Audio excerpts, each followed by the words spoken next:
existe outro melhor. Tem alguma coisa maior do que encarnar para representar Deus? Se alguém souber, nos avise, para enriquecer o nosso conhecimento. Eu não conheço. Não tem nada mais do que representar Deus no mundo. E para representar Deus, em toda a sua sabedoria, em toda a sua santidade, em todo o seu poder, né? Com os dons distribuídos, como fazia ele, a expressão viva do próprio Deus. E a sua sabedoria, a sua inteligência. E ele deu demonstração disso tudo. Tanto que dizia, ele fala como todo profeta, mas nenhum profeta fala como ele. Porque ele tinha uma profundidade muito grande, uma onisciência muito grande. Porque representava Deus. Uma onipotência, podia muito. Ele disse, se eu quisesse, eu teria 12 legiões de anjos para me servir. Mas não quero. Eu acho, nos nossos estudos bíblicos, tem aquela passagem do Paulo, que é uma felicidade muito grande, né? Que Jesus encarnou como Deus, mas lá a gente encontra aniquilou-se. Mas, na verdade, a palavra mais correta é aquela que está no teu evangelho, né? Em que ele se esvaiu de si, de toda a sua profundidade, de toda a sua grandeza, para se fazer homem. Precisado, necessitado, dependente de Deus em tudo. E foi o que Jesus fez. Encarnou para representar Deus no mundo, mas ele diz, eu quero viver como um homem, sujeito a todas as necessidades, sujeito a todos os problemas, todos os conflitos.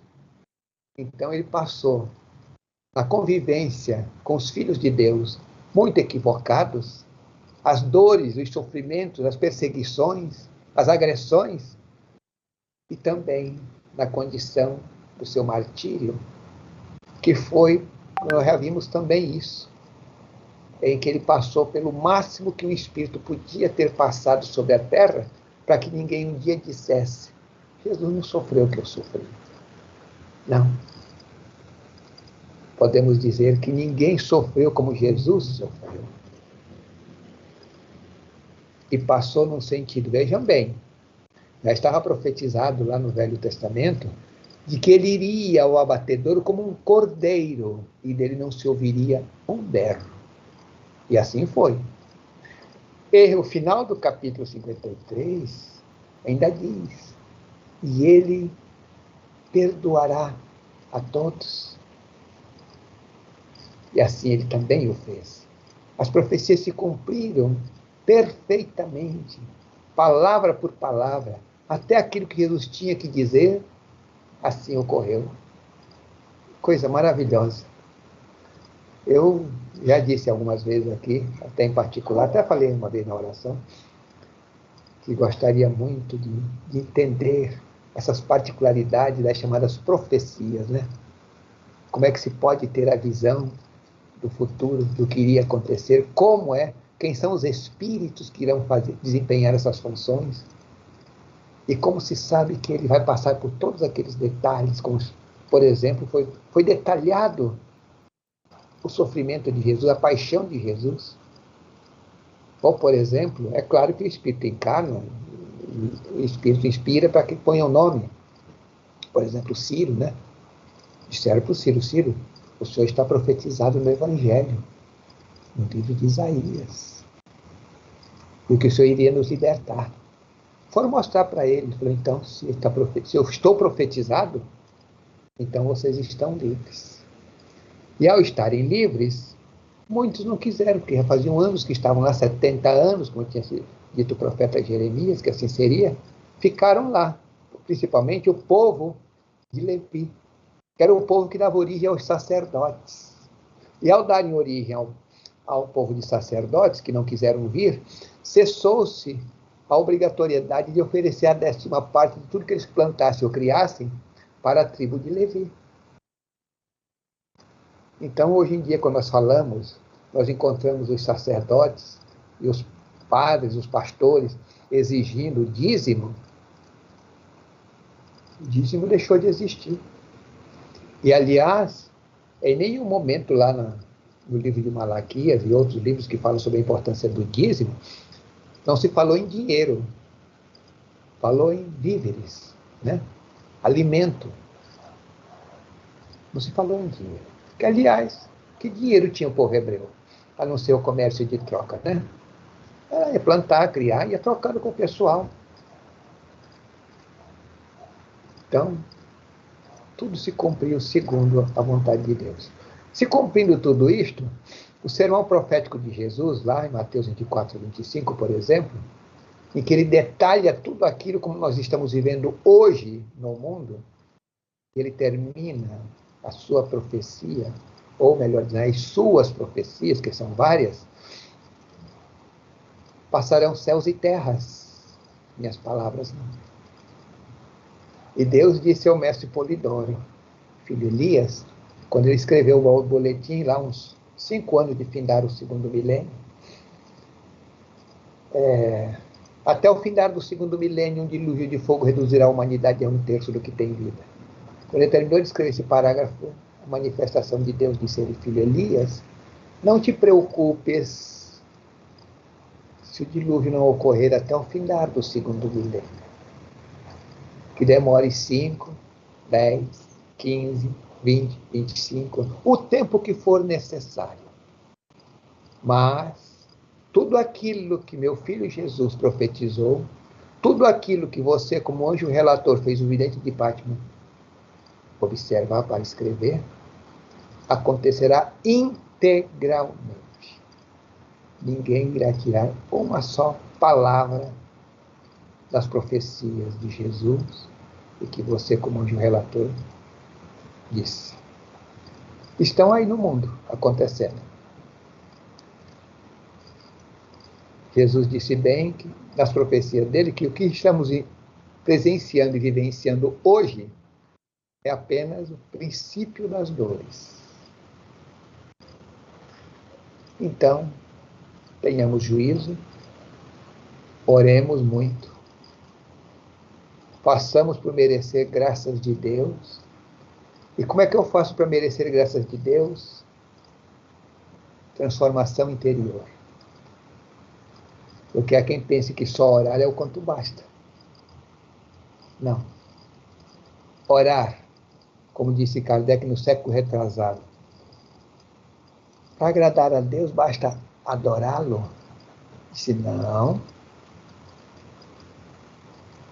Amá-lo, mas fazer todo o bem ao semelhante no limite das suas forças. Ou seja, enraizar em si a necessidade de servir, de trabalhar, porque o Pai não cessa de servir, disse Jesus. Eu também não cesso de servir. É claro que alguém for procurar no Evangelho, está escrito, o Pai não cessa de trabalhar. Foi colocado desse jeito nas traduções, mas no original está escrito servir. Como muitas expressões dos evangelhos foram adulteradas, talvez muitas vezes nem foi por má fé. Foram colocar palavras que pudessem ir coadunando, ou que tivesse na hora, naquele sentido, ou que talvez não tivesse entendido o que representava aquelas expressões, né? Mas está escrito trabalhar, o Pai não cessa de trabalhar, mas na verdade é servir, está escrito. Então, Deus está nos poupando. E está nos poupando por quê? Nos dando oportunidade para que haja arrependimento.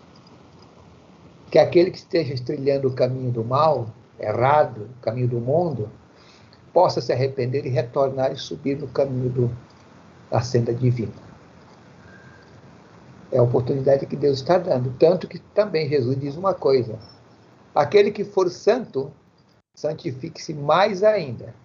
Aquele que for imundo, cometa mais imundícia ainda. Depois eu virei com todo rigor sobre os meus filhos da terra e darei a cada um segundo as obras e o merecimento. Também tem uma outra passagem de Jesus, uma parábola de Jesus, que eu prezo muito. As pessoas não se dão muito conta dessa. É aquela do plantio do trigo com o joio. O Senhor plantou o trigo e à noite, a inferioridade, no Evangelho vocês vão encontrar lá o Satanás, plantou o joio. No outro dia, os servos disseram, mas Senhor, o Senhor plantou joio com o trigo? Ele falou, não, eu plantei apenas o trigo. A inferioridade é que semeou o joio. Vamos tirá-lo? Não, deixe que cresçam juntos. Mas cresçam juntos por quê e para quê? Para que possa separar o que é joio do que é do trigo. E aquilo que for trigo, iremos aproveitar. E aquilo que for joio, iremos colocar no fogo. Agora, por que ele quer que cresçam juntos? Que é para Deus aferir, medir quem de fato é trigo e quem de fato é joio. Ah, só isso? Não. Mas também é para Deus, de fato, dando a oportunidade para o joio em se transformar em trigo. Ou se o trigo vai deixar de ser trigo para se transformar em joio. Eu espero que acho que todo mundo tenha entendido isso daí. Então, estamos sendo testados, não tentados. Jesus disse que Deus não tenta ninguém, mas todos nós somos testados em virtude do conhecimento que cada um adquire, em virtude da evolução que todos nós temos, que todo mundo passa pelo teste. E eu sei que até Jesus passou pelo seu teste. E eu falo que foi um teste muito difícil. Na quinta-feira à noite, Jesus de joelho, os apóstolos em torno dele, ele pôs para orar, e a distância de um lance de pedra, mais ou menos uns 40 metros, né? Se pôs de joelho, como o Lucas escreve, suando sangue, orou e pediu ao Pai que passasse dele o cálice.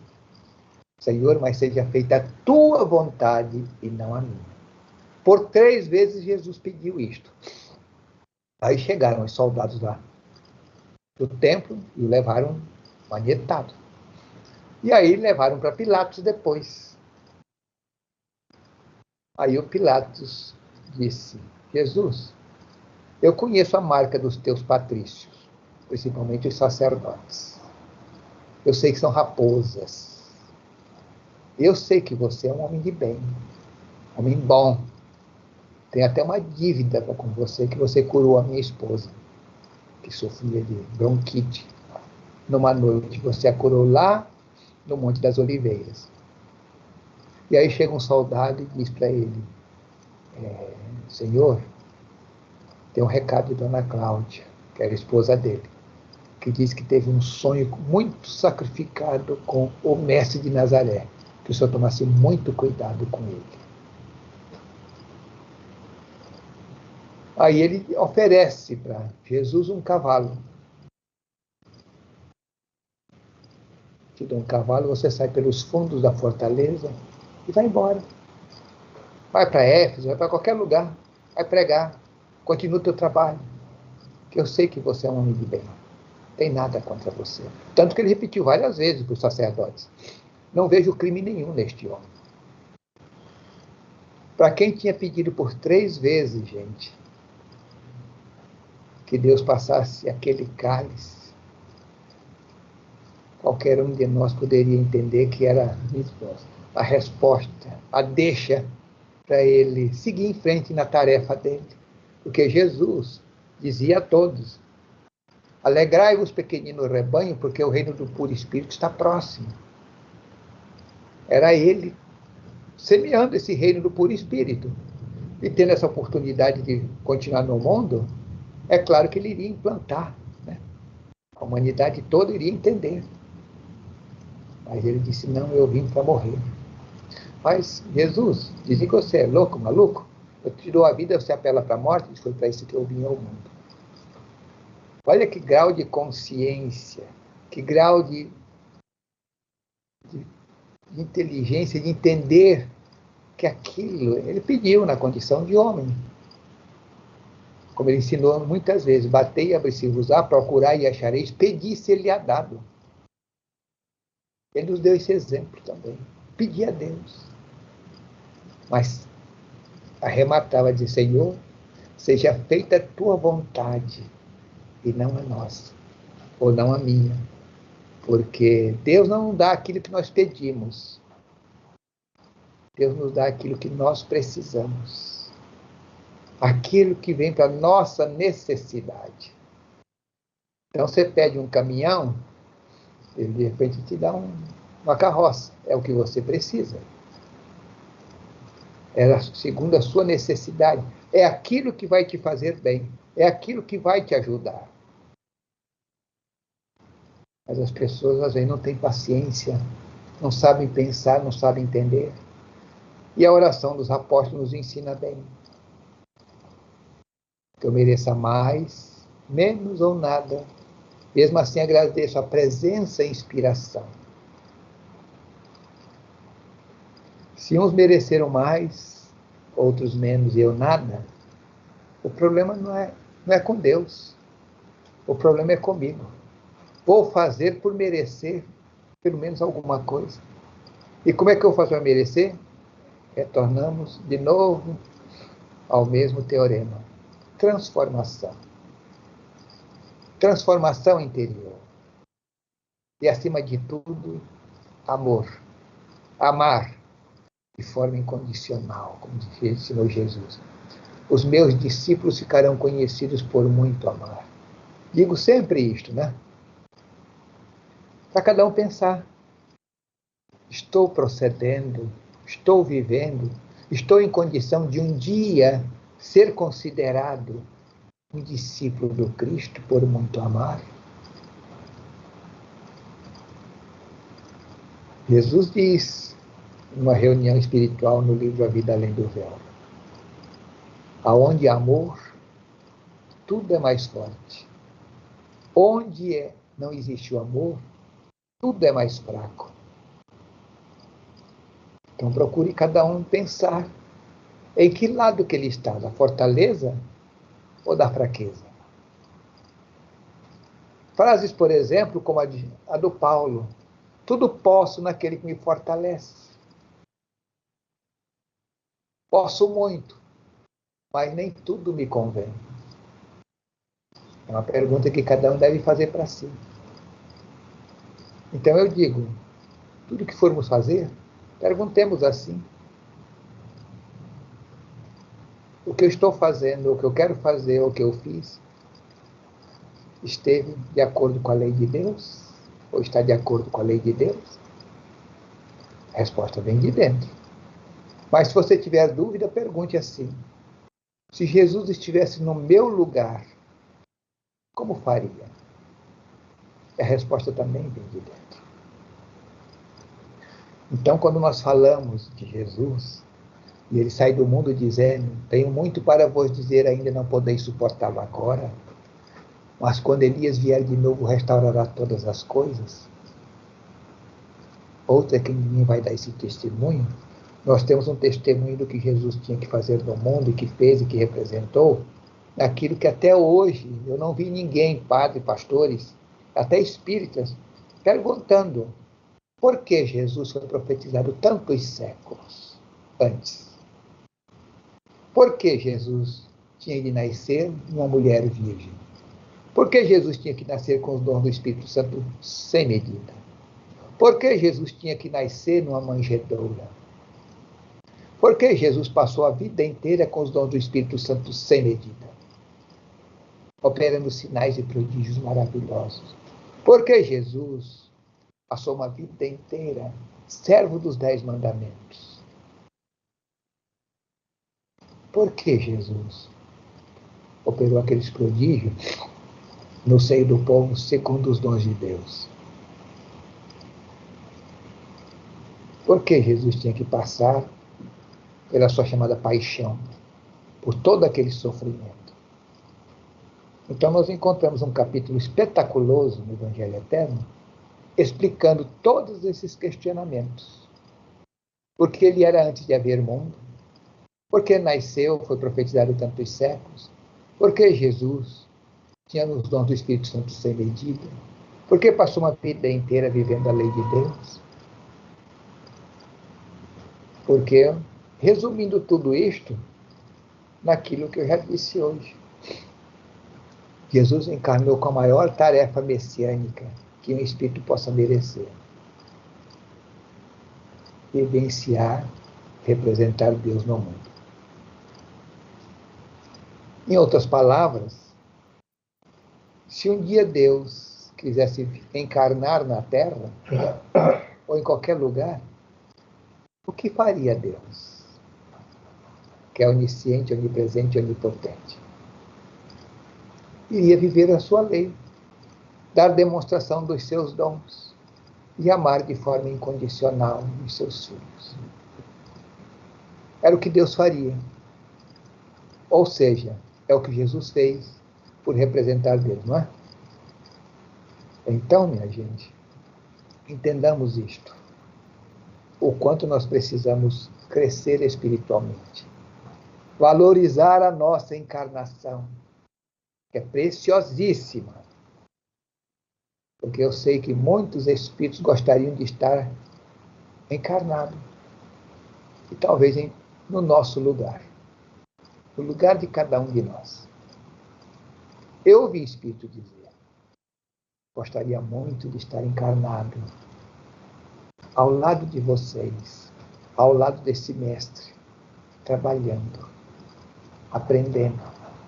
Não que do outro lado não tenha o que fazer, mas tem um custo, um trabalho, se fazer apóstolo, um trabalhador, um servidor. Porque o espírito não evolui pela quantidade das encarnações, mas pela qualidade das encarnações. Uma encarnação bem vivida, ao lado de um Cristo, de um profeta, vale por outras 500 encarnações. E isso é um progresso muito grande. A escolha que cada um possa fazer. E Jesus escolheu a muitos e convidou a todos para segui-lo. Mas nem todos o acompanharam. Muitos vieram para somar, e somaram. Mas muitos passaram por ele. Não somaram, pelo contrário, até dividiram. Então a gente conta aquela palavra, aquela frase de Deus, Jesus dizendo: necessariamente só virão a mim aqueles a quem o Pai enviar. E Deus disse ao nosso mestre profeta Elias, filho Elias, lá no mundo só virão a ti aqueles a quem eu enviar. Quem foi aqueles a quem Deus enviou? Espíritos com vontade de querer ser, com vontade de trabalhar, com vontade de servir, com vontade de renunciar. É para cada um perguntar para si: desses atributos todos, quais são meus? Ou são todos? Aí você valoriza a sua encarnação. Uma encarnação bem vivida vale por outras 500. Porque é triste de saber que o espírito tem uma vida longa e quando desencarna sai apagado, sai frio, volta para o mesmo plano espiritual de onde um dia saiu. Já é punição. Não precisa parar nas trevas. Não precisa parar no umbral. Voltou para o mesmo plano espiritual, ele repetiu de vida. Não foi promovido. Feliz daquele que sai de um plano X e ao sair da carne, vai para um plano X mais 1, mais 2, mais 3. Só depende dele. Crescer, trabalhar, aprender, servir, ajudar. Porque não esqueçamos que Deus precisa de todos nós. Eu não quero formas de babugens, mas filhos colaboradores meus. Com qual objetivo? Para a união de nossas mentes. Então, termos a nossa mente unidas à mente de Deus, não tem preço. O espírito se torna consciente e sabe da importância dele ser um trabalhador de primeira hora, um trabalhador em que Deus pode confiar. Os recursos são para todos, as oportunidades são para todos, mas a escolha é que às vezes não ocorre para todos. Porque como nós começamos a falar sobre a estrada da vida, ela embriaga os filhos de Deus. O Espírito entra por esse caminho tortuoso, pedregoso, tropeça, cai. E o caminho, a senda divina, é reta, estreita, mas te leva cada vez mais no sentido ascensional. Uma questão só de opção, minha gente. Eu quero crescer, eu quero me transformar, eu quero ser melhor. Eu quero ir para um plano melhor do que um dia onde eu saí. É pensar deste modo. Investir em si próprio.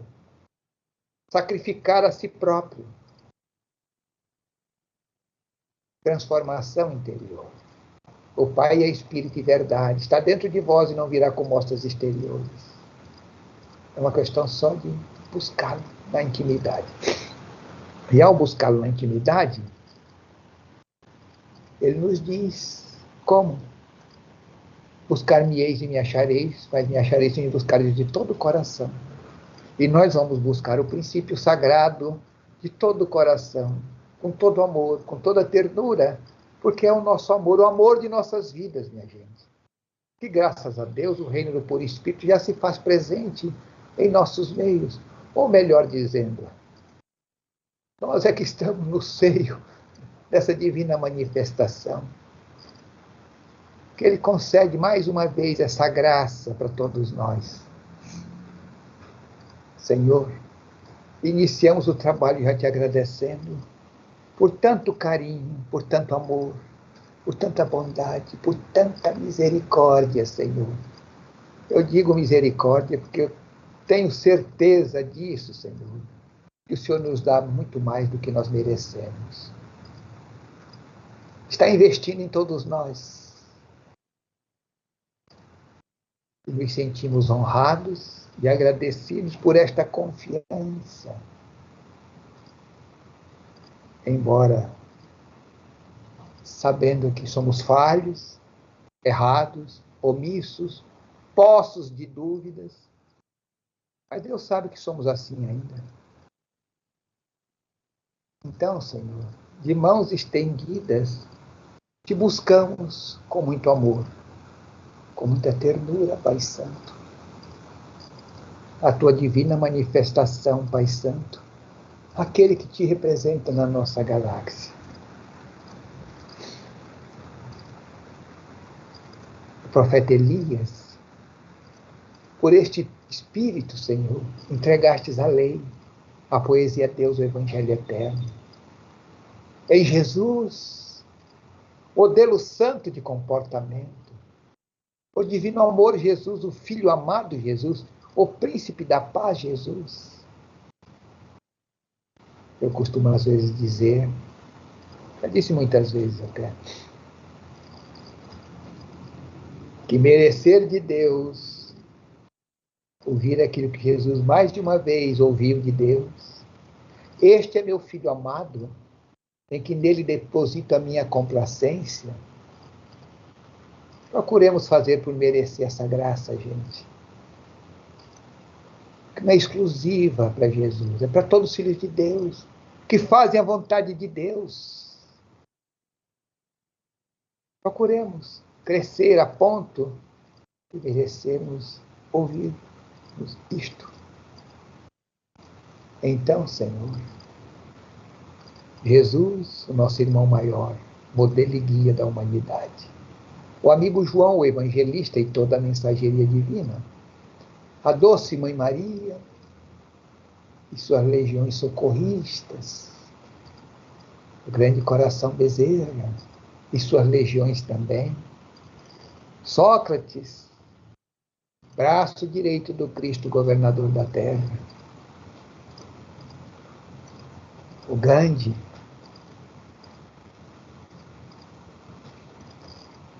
Maria Conga, Maria Madalena, Nero, a bondosíssima e humilde legião de pretos velhos, índios, hindus e caboclos, os nossos anjos da guarda, os guias protetores, mentores amigos, os espíritos familiares, os companheiros de trabalho. Oremos. Deus, eu sou a essência absoluta. Sou arquinatural, onisciente, onipresente, sou a mente universal. Sou a causa originária. Sou o Pai onipotente. Sou distinto e sou todo, eu sou ambivalente. Estou fora e dentro, estou em cima e embaixo. Eu sou todo e a parte. Eu é que é tudo em faixo. Sendo a divina essência, me revelo também em criação. E respiro na minha obra, sendo todo e a fração. Estou em vossas profundezas, sempre a vos manter. Pois sou a vossa existência, a vossa razão de ser, e falo no vosso íntimo e também no vosso exterior. Estou no cérebro e no coração, porque sou o Senhor. Vinde, pois, a meu templo, retornai, portanto, a mim. Estou em vós e no infinito, sou o princípio e sou o fim. De minha mente sois filhos, vós sereis sempre deuses, e, marchando para a verdade, ruireis as vossas cruzes. Não vos entregueis a mistérios, enigmas e rituais. Eu quero verdade e virtude, nada de ismos que tais. E de mim parte as leis, e, quando nelas crescerdes, em meus fatos crescereis para minhas glórias terdes. Eu não venho e não vou, eu sou eterno e presente. Sempre fui e serei em vós, a essência divina patente. A vossa presença é em mim, e quero a plena e crescida, acima de simulacros, glorificando em mim a eterna vida, abandonando os atrasados e mórbidos encaminhamentos que lembram tempos idólatras e paganismos poeirentos. Buscai a mim no templo interior, em virtude e verdade, e unidos a mim, tereis em mim a glória e a liberdade. Sempre fui, sou e serei em vós a fonte de clemência, aguardando a vossa santidade na integral consciência. Pois não quero formas e babugens, mas filhos conscientes, filhos colaboradores meus, pela união de nossas mentes. Se alguém quiser dar passagem para o guia protetor, mentor, amigo, para dar uma saudação.